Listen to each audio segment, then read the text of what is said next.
quand on est femme respectable. On fait pas. Quand on est une femme respectable, on peut s'amuser et rester quand même respectable. Non, quand on est femme respectable, on fait pas ça. On fait pas quoi d'abord, hein, Waris? Tu peux le dire, tu sais.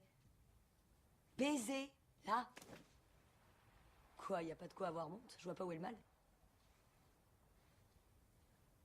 Seulement femme coupée, femme bien. Quoi, couper, pardon?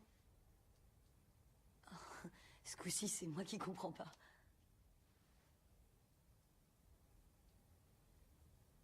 C'est parce que comme ça, elle restait vierge. Jusqu'à mariage et la nuit, son homme l'ouvre. C'est comme ça, non? Waris, je comprends rien à ce que tu dis. Toi, pas coupé? De quoi tu parles?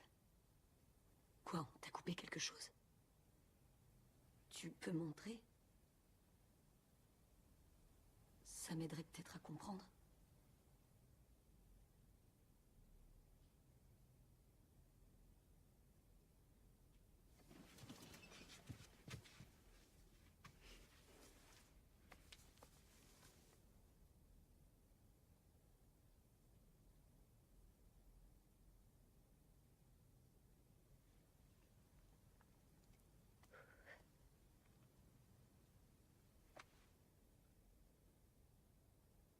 Ils ont tout coupé et ils ont recousu après.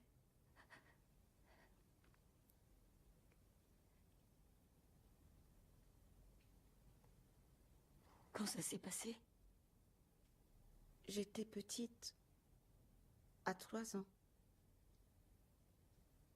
Pareil pour mes sœurs. Sauf Famou, elle avait 8 ans, ils n'avaient pas trouvé Midgan. Midgan?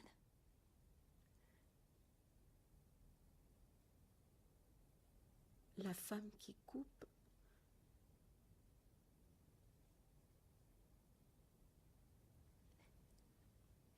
Waris, tu sens encore quelque chose?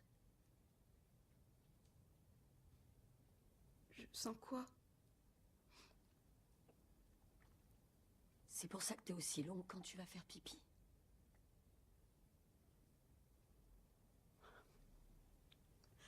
C'est comme ça quand on est une femme. Non. Je suis une femme. Et c'est pas comme ça pour moi.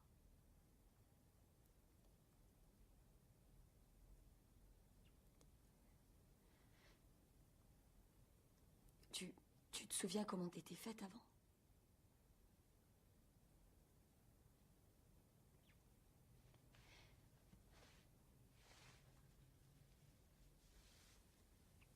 Comme ça?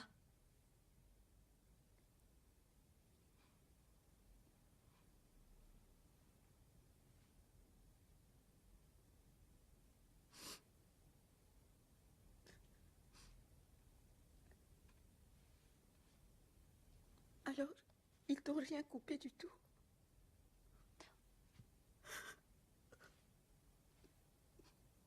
À ta mère? Non. On fait ça à personne ici.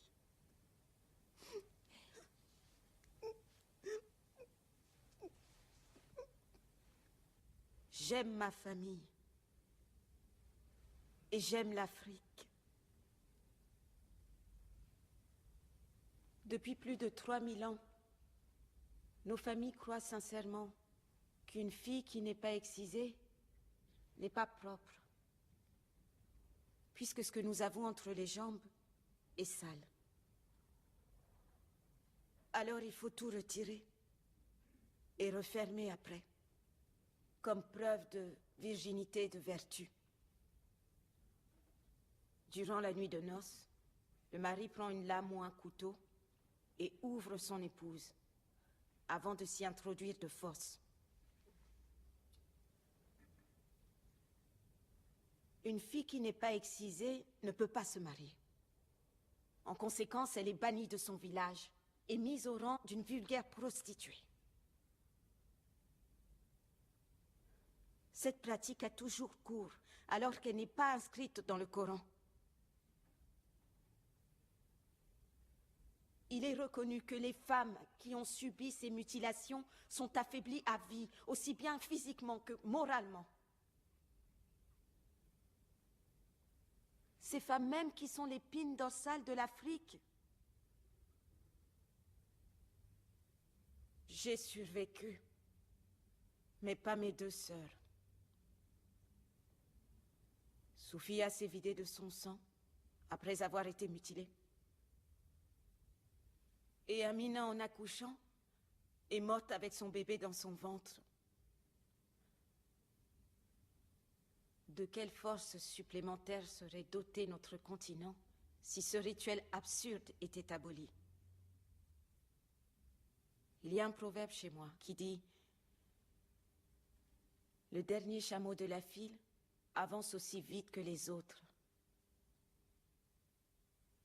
Ce qui arrive au dernier d'entre nous a un effet sur nous tous.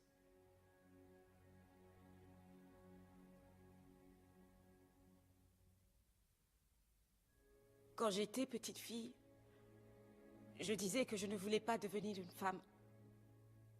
Pourquoi, si c'est pour être si malheureuse, pour connaître tant de souffrances? Mais maintenant que je suis adulte, je suis fière d'être ce que je suis.